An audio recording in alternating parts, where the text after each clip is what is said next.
This is VOA News. I'm David Byrd. Public testimony in the impeachment inquiry against President Donald Trump has ended. We get more from AP's Ed Donahue. Former National Security Council advisor Fiona Hill says EU Ambassador Gordon Sondland was operating outside official diplomatic channels in Ukraine and was involved in a domestic political errand for President Trump. I did say to him, Ambassador Sondland, Gordon, I think this is all going to blow up, and here we are. Diplomat David Holmes testified about the phone call he overheard in Ukraine between Sondland and President Trump that included talk of investigations. He asked Sondland if it was true the president did not care about Ukraine and was told the president cares about big stuff. He meant big stuff that benefits the president, like the Biden investigation. Ohio Republican Jim Jordan says the testimony doesn't change the facts. The facts are on the president's side. The truth is on the president's side. Intelligence Committee Chair Adam Schiff says he could resist no more going down the path of impeachment. This president believes he is above the law. And in my view, there is nothing more dangerous than an unethical president who believes they are above the law. Ed Donahue, Washington. Israeli Prime Minister Benjamin Netanyahu has been indicted on corruption charges. We get details from AP's Karen Chamas. Capping a 3-year investigation, Attorney General Avichai Mandelblit charged Netanyahu with fraud, breach of trust and accepting bribes in 3 different scandals. It is the first time a sitting Israeli Prime Minister has been charged with a crime. According to the indictment, Netanyahu accepted hundreds of thousands of dollars of champagne and cigars from billionaire friends, offered to trade favours with a newspaper publisher and used his influence to help a wealthy telecom magnate in exchange for favourable coverage on a popular news site. Netanyahu has denied any wrongdoing and said he is the victim of a witch hunt. I'm Karen Chamas. For more, visit our website, voanews.com. This is VOA News. The UN Children's Fund reports that more than 1,000 children were killed in Syria in 2018, making it the deadliest year for children since the war began there in 2011. We get details from Lisa Schlein in Geneva. UNICEF Syria representative Fran Kiza says children have been subjected to such horrors for nearly 9 years. The scale, severity and complexity of the crisis is staggering.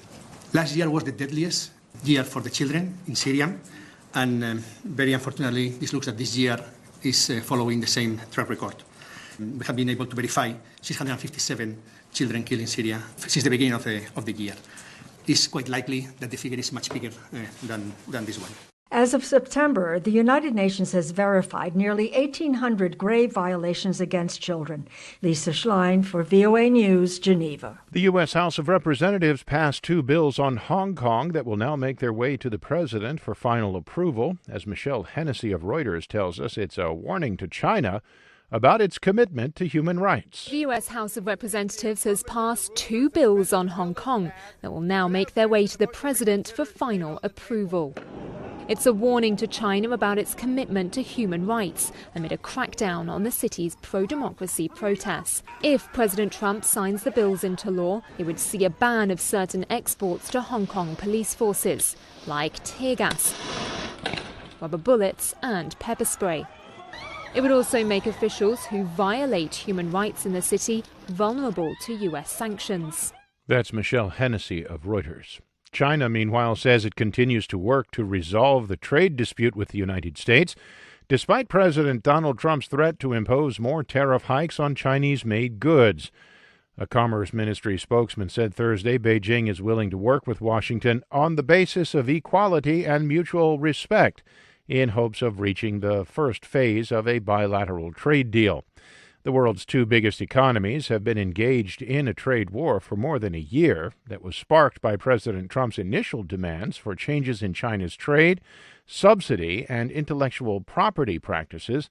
The U.S. also wants Beijing to curb subsidies to state-owned enterprises and to grant American companies greater access to Chinese markets.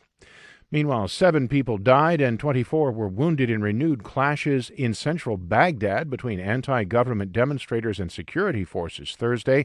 At least 320 protesters have been killed and thousands have been wounded since the unrest began in Iraq on October 1st.